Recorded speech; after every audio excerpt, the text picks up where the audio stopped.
5 langkah pencegahan virus corona. Yang pertama, cuci tangan dengan sabun dan air mengalir minimal 40 detik dan pembersih tangan berbasis alkohol 60%.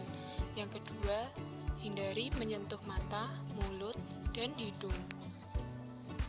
Yang ketiga, jika kalian batuk dan bersin, tutuplah dengan lengan bagian dalam atau tisu dan selalu gunakan masker.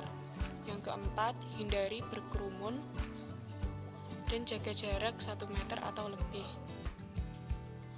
Yang kelima, jika kalian memiliki gejala infeksi virus corona, segera hubungi hotline 119 extension 9.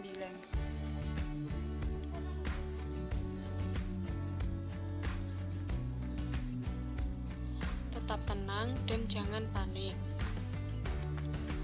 Selalu jaga kesehatan, langkah kegiatan bekerja, belajar, dan beribadah dari rumah. Halo teman-teman, tahukah kamu apa itu kesehatan produksi? Kesehatan reproduksi erat kaitannya dengan pubertas. Untuk menambah pengetahuan kalian, yuk kenali lebih jauh kesehatan reproduksi. Kalian tahu nggak tentang pubertas atau yang sering kalian dengar dengan kata puber? Puber adalah masa peralihan dari anak-anak menuju dewasa. Ketika puber, kamu akan mengalami perubahan seperti pada laki-laki, otot-otot akan mulai tumbuh membesar, lalu akan tumbuh rambut di ketiak, sekitar kelamin, kumis, dan dagu.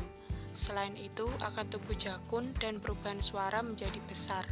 Penis dan buah zakar juga akan membesar. Tidak jarang kalian akan timbul jerawat serta kalian akan mengalami mimpi basah. Sedangkan pada anak perempuan, pinggul akan mulai melebar, mulai tumbuh rambut di ketiak dan di sekitar kelamin. Payudara akan membesar, puting akan mulai menonjol, akan mengalami menstruasi atau haid dan timbul jerawat.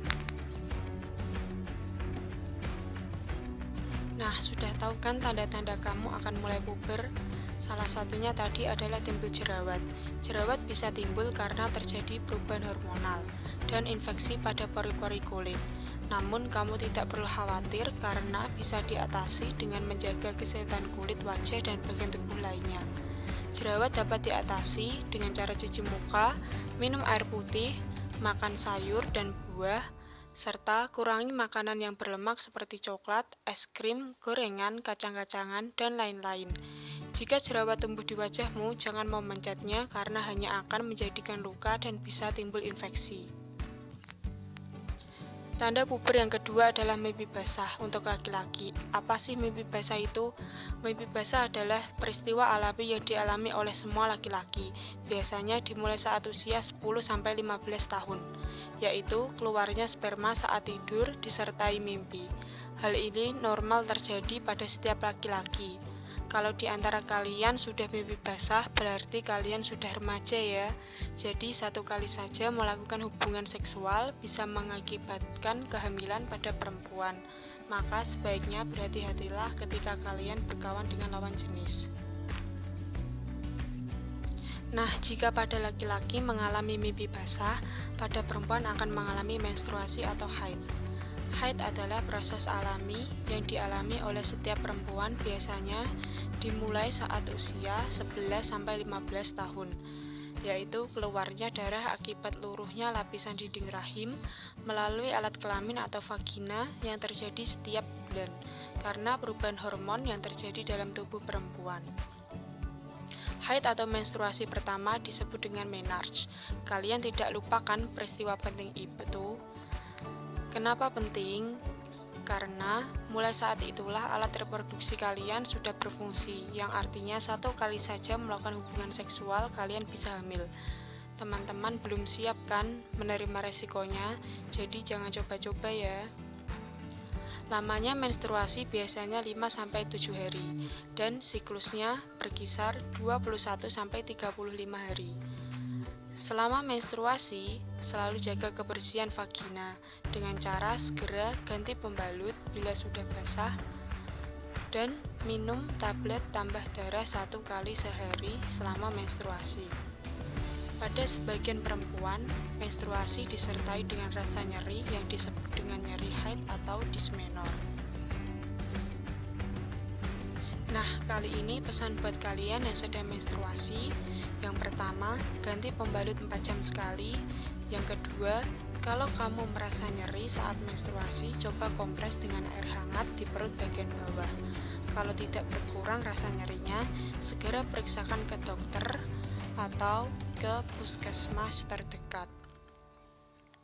Yang ketiga, selama menstruasi sebaiknya kalian menambah makanan yang bergizi seperti susu, buah, hati, ikan, daging, dan lain-lain, serta memperbanyak minum air putih. Untuk kalian, baik laki-laki ataupun perempuan, menjaga kebersihan alat kelamin itu sangat penting. Laki-laki dan perempuan dibedakan dari alat kelaminnya. Alat kelamin laki-laki disebut penis dan alat kelamin perempuan disebut dengan vagina. Bagaimana cara menjaganya? Yang pertama, sehabis buang air kecil, ceboklah dengan air bersih. Gantilah celana dalam ketika terasa lembab atau minimal 2 kali sehari. Pakailah celana dalam yang berbahan menyerap keringat, misalnya berbahan katun. Yang kedua, keringkan alat kelaminmu setelah cebok dengan handuk. Apabila alat kelaminmu terasa gatal atau perih, sampaikan pada orang tuamu. Bagi perempuan, setelah buang air besar, ceboklah dari arah depan ke belakang. Dan yang sedang menstruasi, gantilah pembalut minimal 3 kali sehari atau bila sudah penuh. Sebaiknya, pembalut terbuat dari bahan dasar kapas dan setelah dipakai hendaknya dibungkus dulu sebelum dibuang. Bagi laki-laki, sunat sangat bermanfaat dari segi kesehatan karena kulit pada ujung alat kelamin laki-laki jika tidak disunat dapat menjadi tempat tumbuh bakteri atau jamur. Ingat, alat kelamin kalian tidak boleh disentuh atau dilihat orang lain kecuali dirimu sendiri. Nah, ini nih yang penting, cara mencegah pelecehan atau kekerasan seksual. Ingat, tubuhmu adalah milikmu. Tubuh adalah sepenuhnya milikmu, tidak ada satu orang pun yang boleh melihat atau menyentuh anggota tubuhmu yang bersifat pribadi, seperti bibir dan area yang tertutup oleh pakaian dalam. Seperti teriak dan katakan tidak mau.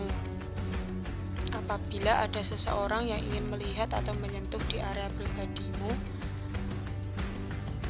yang tertutup oleh pakaian dalam,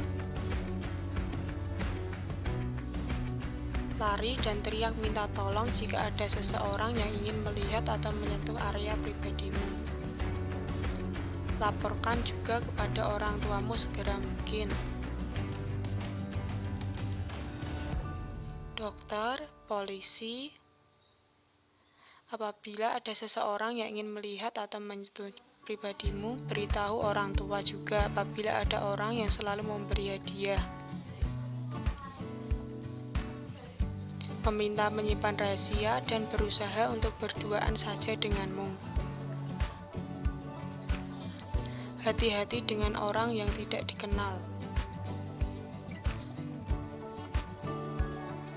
Pastikan orang tuamu atau orang dewasa yang kamu lapori mengambil tindakan untuk membantumu segera mungkin, dan simpan nomor telepon orang tua atau orang dewasa yang kamu untuk hubungi bila dalam keadaan. Ingat, bagian tubuh pribadimu yang tidak boleh disentuh oleh orang lain yaitu bibir, payudara, alat kelamin, dan pantat. Nah, itu tadi teman-teman hal-hal penting yang harus kalian pahami. Jangan sungkan untuk berbicara, bercerita, atau bertanya pada orang tua tentang apa yang ingin kamu ketahui. Jangan lupa untuk menjaga dirimu sendiri dan selalu waspada terhadap orang yang tidak dikenal yang berusaha mendekatimu. Sekian dari saya, semoga bermanfaat. Wassalamualaikum warahmatullahi wabarakatuh.